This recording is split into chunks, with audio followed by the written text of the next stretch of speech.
Sizni ham ko'cha-kuyda hammaga maqtab, meni ukam unaqa, meni ukam bunaqa, xuddiki yer yuzida sizdan yaxshi yigit yo'q deb maqtaydigan opalaringiz bormi?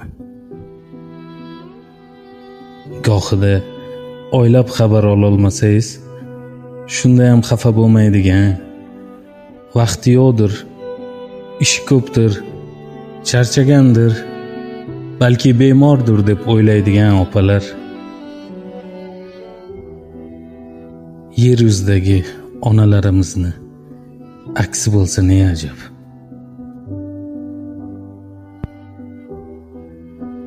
Opalarimizni qadriga yetaylik.